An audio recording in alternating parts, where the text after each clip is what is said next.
အာရှအားသာပြိုင်ပွဲကြီးကိုဝင်ရောက်ရှင်မြန်ခွင့်ရရှိသွားခဲ့တဲ့မြန်မာလက်ဝဲစင်မြို့သမီးအသင်းပါဝင်အခြားသောမြန်မာဘောလုံးလောကနဲ့ပတ်သက်တဲ့သတင်းကောင်းများစွာတို့ကိုစူးစီးတင်ဆက်ပေးသွားတော့မှာဖြစ်ပါတယ်။ဒါကြောင့်ကျွန်တော်ရဲ့ channel လေးကို like and subscribe လုပ်ပြီးအားပေးသွားဖို့လည်းတောင်းဆိုချင်ပါတယ်။ပနဒီကိုဘေးကိုကန်ခဲ့တဲ့ဝင်းသိန်းကြီးထွန်းကိုတပွဲပဲပြည်တံချမှတ်ခဲ့ပြီးတော့ရန်နာဘုံအသင်းရဲ့နီးပြချုပ်ဦးဘိုအောင်ကိုလည်းဒဏ်ကြေး9သိန်းချမှတ်ခဲ့တယ်လို့ထုတ်ပြန်ထားပါတယ်။ဒီကိစ္စတွေနဲ့ပတ်သက်ပြီးတော့ပြည်သက်တွေကြားထဲမှာဝေဖန်မှုတွေအထူးပြင်းထန်နေတာကိုကျွန်တော်တို့မြင်တွေ့ခဲ့ရပါတယ်။ပြီးခဲ့တဲ့ပွဲစဉ်မှာရန်နာဘုံအသင်းဟာမြောက်ရီအသင်းနဲ့ရှင်မြန်ကစားခွင့်ရရှိခဲ့ပြီးတော့ရန်နာဘုံမြို့သမီးအသင်းရဲ့အသင်းကောင်းဆောင်ဝင်းသိန်းကြီးထွန်းနေတဲ့ပနဒီကိုဘေးကိုချော်ကန်ခဲ့တဲ့မြင်ကွင်းကိုမြင်တွေ့ခဲ့ရပါတယ်။ဒီကိစ္စကိုကွင်းရသားမားတွေနဲ့ရန်နာဘုံမြို့သမီးအသင်းရဲ့အသင်းကောင်းဆောင်ဝင်းသိန်းကြီးထွန်းရဲ့ဖြည့်ရှင်းချက်ကိုကြားသိရပြီးတဲ့နောက်ပိုင်းမှာတော့အခုလိုမျိုးဆုံးဖြတ်ချက်တွေချမှတ်ခဲ့တာဖြစ်ပါတယ်။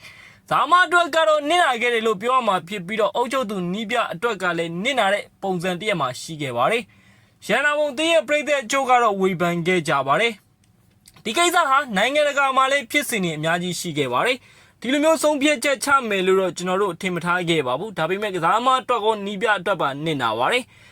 ဒီချိန်မှာအကောင်းဆုံးပုံစံလုပ်ပြခဲ့တဲ့ဝင်းသိန်းကြီးထွန်းနဲ့နီးပြချုပ်ဘက်ကနေကျွန်တော်တို့ရက်တီသွားမှာဖြစ်ပါတယ်ဆက်လက်ပြီးတော့လာမယ့်ပွဲတွေမှာအသင်းကောင်းဆောင်ဝင်းသိန်းကြီးထွန်းပြန်ကစားနိုင်မှာဖြစ်တဲ့အတွက်ဝမ်းသာပါတယ်ဒီလိုမျိုးဆုံးဖြတ်ချက်မျိုးကိုအလင်းလုံးမချမှတ်ဖို့လဲနီးပြချုပ်နဲ့ဒါမောတွေအထူးသတိထားသိနေဆိုပြီးတော့ပြည်သက်ချုပ်ကထောက်ပြခဲ့ပါတယ်ဝင်းသိန်းကြီးထွန်းပြောသွားတာကတော့ရှင်းပါတယ်အရင်တော့အလိုမျိုးရုပ်ပြတ်တဲ့ပုံစံမျိုးတွေပွဲပြတ်မှုတွေကိုမလိုလားအပ်တဲ့အတွက်သူဆုံးဖြတ်ချက်မှန်မှန်ကန်ကန်ချမှတ်ခဲ့တာဖြစ်ပါတယ်။အဲ့ဒီတော့လည်းအသင်းဘက်ကိုလည်းတောင်းပန်ပြီးသွားသလိုပြည်သက်တွေကိုလည်းတောင်းပန်ပြီးသွားပါပြီ။ဒီလိုကိစ္စမျိုးထပ်မဖြစ်အောင်အသင်းနဲ့ကစားသမားတွေနီးပြချုပ်တွေအထူးညှိနှိုင်းပြီးတော့လက်ရှိချိန်မှာရန်နာဘုံမျိုးသမီးအသင်းတွေနဲ့အကောင်းဆုံးပြန်လည်စတင်တော့မှာဖြစ်ပါတယ်။ရန်နာဘုံအသင်းရဲ့နီးပြချုပ်ဦးဘိုအောင်ကလည်းအခုလိုမျိုးသုံးသပ်ခဲ့ပါတယ်။လက်ရှိချိန်မှာကတော့အားလုံးကပြီးဆုံးသွားခဲ့ပါပြီကစားမလည်းအကောင်းဆုံးပုံစံပြန်လဲစတင်နိုင်မှုသူ့အနေနဲ့ပွဲပန်ပြစ်တဲ့ကိုခံပြီးသွားပြီဖြစ်ပါတယ်ဒါကြောင့်ကျွန်တော်တို့ဒီကိစ္စကြီးကိုမေ့ထားပြီးတော့လာမယ့်ပွဲစဉ်တွေမှာဘလို့ပုံစံမျိုးစုစုစည်းစည်းနဲ့ရှင်ပြိုင်သွားမယ်ဆိုတာကိုကျွန်တော်တို့အစွမ်းကုန်ကြိုးစားသွားမှာပါ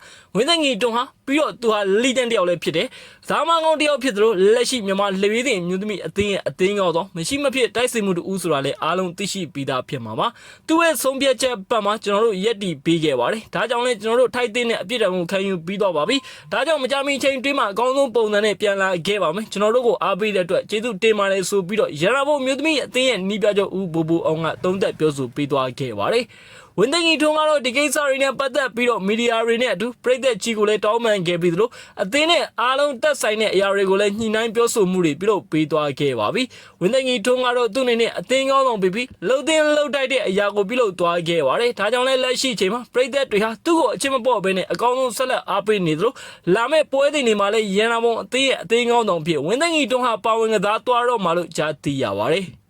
နီးပြချုပ်ပြောင်းလဲတွေနဲ့ကြည့်လို့ကောင်းအောင်မဲ့အာဆီယံဟွန်တိုင်းပွဲစဉ်မြန်မာလူမျိုးတွေမျိုးသားအသင်းရဲ့သတင်းကြောင်းတင်ဆက်ပေးသွားခြင်းပါတယ်။မြန်မာလူမျိုးတွေမျိုးသားအသင်းကြီးကတော့လက်ရှိအချိန်မှာအနီးကပ်လေ့ကျင့်မှုတွေနဲ့အတူနီးပြချုပ်ရဲ့အကောင်းဆုံးပံ့ပိုးမှုတွေနဲ့ဘယ်အနေထားတွေရောက်မလဲဆိုတာကျွန်တော်တို့စောင့်ကြည့်ခြင်းစရာကောင်းပါတယ်။နီးပြချုပ်ဦးမျိုးလိုင်ဝင်းကိုအနာပေးပြီးတော့နော်ဝေးလက်ရွေးစဉ်နီးပြကြီးကိုစကန်ခဲ့တဲ့မြင်ကွင်းကိုကျွန်တော်တို့ကြားသိရပါတယ်။နော်ဝေးလက်ရွေးစဉ်ဟောင်းကြီးအနာဆန်ကတော့လက်ရှိချိန်မှာဓမ္မလက်ရွေးစဉ်မျိုးသားအသင်းကိုစတင်ကြီးကြပ်ကင်တွယ်နေပြီဖြစ်ကြောင်းမကြာသေးမီအချိန်ခါမှမြန်မာနိုင်ငံဘလုံးဖွဲ့ချုပ်ဘက်ကနေထုတ်ပြန်ကြေညာလာခဲ့ပါတယ်။နော်ဝေးနီးပြကြီးအနာဆန်ကတော့အခုလိုမျိုးမြန်မာလက်ရွေးစဉ်အသင်းသားတွေမြန်မာလက်ရွေးစဉ်အသင်းကိုဘလို့ကင်တွယ်သွားမယ်ဆိုတာကိုအသေးသေးရှင်းပြလာခဲ့ပါတယ်။ကျွန်တော်အားလုံးမြန်မာလူမျိုးတွေမျိုးသားအသင်းကြီးအောင်မြင်မှုရရှိဖို့စတင်ပန်းရိုက်ခဲ့ပါပြီ။ဒါပေမဲ့လက်ရှိအချိန်မှာစီကံပိုင်းကိုကျွန်တော်တို့စတင်ပြင်ဆင်သွားမှာပါ။ကစားသမားတွေအနေအထိုင်အပြုတ်မှုအားလုံးကိုကျွန်တော်တို့အသေးသေးစစ်စစ်ပြီးတော့အသင်းကောင်း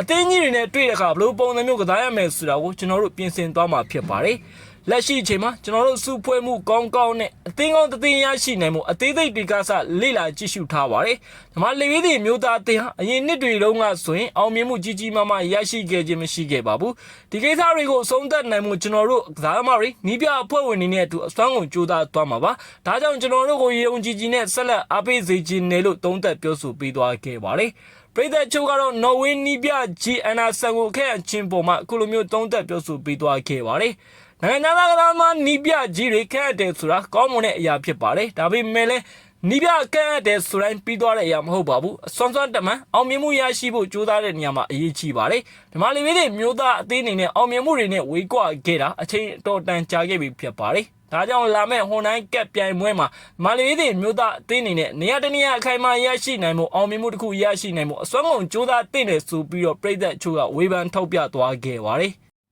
်လက်ရှိနေသားကိုကြည့်မယ်ဆိုရင်တော့နော်ဝေနီးပြချုပ်ကြီးရဲ့ခေါင်းဆောင်မှုနဲ့အတူမြန်မာလေဝေးစဉ်အသင်းသားတွေကတော့အပြင်းထန်လေ့ကျင့်ပြင်ဆင်မှုတွေပြုလုပ်နေပါတယ်။အနီးကဆုံးခြေစမ်းပွဲစဉ်ရှင်မြန်ကစားသွားရမယ်ဗီယက်နမ်အသင်းနဲ့ပွဲတွေမှာရလက်ကောင်းတွေဖုံးဆုံနိုင်မှုဘလို့ပုံစံမျိုးကစားကွက်အခင်းကျင်းနဲ့ကစားနိုင်သွားမလဲဆိုတာကျွန်တော်တို့အားလုံးစောင့်ကြည့်ဖို့လိုအပ်နေပါတယ်။နော်ဝေးလေဝေးစဉ်အသင်းရဲ့ကစားမဟောင်းတူဖြစ်သလိုလက်ရှိအချိန်မှာလည်းမြန်မာလေဝေးစဉ်မျိုးသားအသင်းကိုကင်တွယ်သွားမယ်အန်နာဆန်ကတော့သူ့ရဲ့ကစားကွက်အခင်းကျင်းကိုအခုလိုမျိုးပြောပြခဲ့ပါတယ်။ကျွန်တော်အားလုံးကကန်ဆယ်လဲကစားလို့မရသလိုတိုက်စစ်လဲဖွင့်စားလို့မရပါဘူး။ကောင်းဆုံးကစားကွက်စွစီစီနဲ့ပုံစံကောင်းတွေချပြသွားနိုင်မှုအသေးစိတ်ကအစကျွန်တော်တို့ကစားကွက်ကိုပြင်ဆင်ရမှာပါ။ဒီမှာလေဝေးတွေမျိုးသားအသင်းကစားခဲ့တဲ့ပွဲစဉ်တွေကိုကြည့်ရင်သူတို့အနေနဲ့ကွင်းလေမှာအပြတ်များသလိုနောက်တန်းတွေအမှားများတယ်။ဂိုးသမားအမှားများသလိုတသိန်းလုံးအမှားများတဲ့မြင်ကွင်းမှာရှိနေပါတယ်။ဒီကိစ္စတွေကိုကျွန်တော်တို့ကစားမတူးချင်းရဲ့စွမ်းရည်တွေသူတို့ဘယ်နေရာမှာကစားသင့်တယ်ဘယ်နေရာဟာသူတို့နဲ့ပိုအားတန်တယ်ဆိုတာကိုကျွန်တော်ကိုယ်တိုင်စီစစ်ပြီးတော့ရွေးချယ်သွားမှာပါ။နေရာပေးတဲ့သားမကိုနေရာပေးသွားမှဖြစ်ပြီးတော့ကစားကွက်နဲ့အံဝင်တဲ့ပုံစံမှာရှိနေတဲ့သားမတိုင်းနေရာရတဲ့နဲ့ဆိုပြီးတော့နီးပြချုပ်ကသုံးသက်ပြောဆိုပေးသွားခဲ့ပါတယ်။ဒါကြောင့်လာမယ့်ဟွန်တိုင်းကက်မှာတော့မြန်မာလေဝေးတွေမျိုးသားအသင်းကြီးဟာနည်းနည်းသေးသားမတွေမြန်ရွေးချယ်သွားမှာလားဒါမှမဟုတ်ရှင်းတဲ့သားမတွေနဲ့ပေါင်းဆက်ပြီးတော့နီးပြချုပ်ရဲ့ပေါင်းဆက်မှုဘယ်လောက်ထိအခြေအနေကောင်းနေပိုင်ဆိုင်သွားမလဲဆိုတာစောင့်မျှော်ကြည့်ရှုခြင်းစရာကောင်းပါတယ်။လက်ရှိနေသားကတော့ပြည်သက်တွေမျောလင်းနေတဲ့ရန်မျိုးရရှိနိုင်မှုအတွက်အစွမ်းကုန်ပြင်ဆင်နေပါတယ်။မမောင်လင်းဦးဆောင်လာတဲ့မြန်မာလေဝေးတင်မျိုးသားအသင်းကြီးဘလောက်နေသားထိဘလို့ပုံစံမျိုးအောင်မြင်မှုတွေရရှိမယ်ဆိုတာကျွန်တော်အားလုံးစောင့်မျှော်ကြည့်ရှုခြင်းစရာကောင်းနေပြီဖြစ်ပါတယ်။မြန်မာလေဝေးတင်မျိုးသမီးအသင်းပြည်သက်တွေတော့ဝန်သားစရာသတင်းတစ်ခုတင်ဆက်ပေးသွားခြင်းပါတယ်။မြန်မာလေဝေးတင်မျိုးသမီးအသင်းဟာအာရှအားစားပြိုင်ပွဲကိုဝင်ခွင့်ရရှိသွားခဲ့ပြီဖြစ်ပါတယ်။ဂျပန်နိုင်ငံမှာကျင်းပပြုလုပ်သွားမယ့်2026အာရှအားကစားပြိုင်ပွဲရဲ့အမျိုးသမီးဘောလုံးပြိုင်ပွဲကိုမြန်မာလေဝေးစဉ်အမျိုးသမီးအသင်းအပါအဝင်အာဆီယံနိုင်ငံတွေဖြစ်တဲ့ဗီယက်နမ်၊ဖိလစ်ပိုင်၊ထိုင်းအသင်းတို့ကဝင်ရောက်ရှင်မြန်ခွင့်ရရှိခဲ့တာဖြစ်တယ်လို့အာဆီယံဘောလုံးအဖွဲ့ချုပ်ဘက်ကနေကြေညာထားပါတယ်။